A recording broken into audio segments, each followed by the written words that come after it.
Hi friends, welcome back to my channel Health Elegance.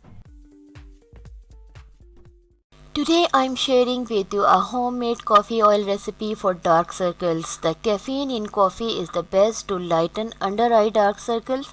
The caffeine not only brightens the skin but will help tighten skin. It prevents the fine lines and stops age signs. Let's see how to prepare it. Here are the ingredients. Take coffee 2 teaspoon, rose water 3 tablespoon, almond oil 2 teaspoon, grape seeds oil 1 teaspoon.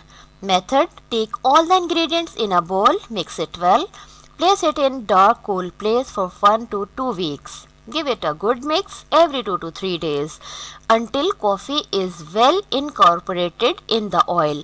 After 2 weeks, shake the mixture and strain using a cheesecloth. Take 1 to 2 drops and rub between your ring finger. Massage it under your eye using ring finger before going to bed.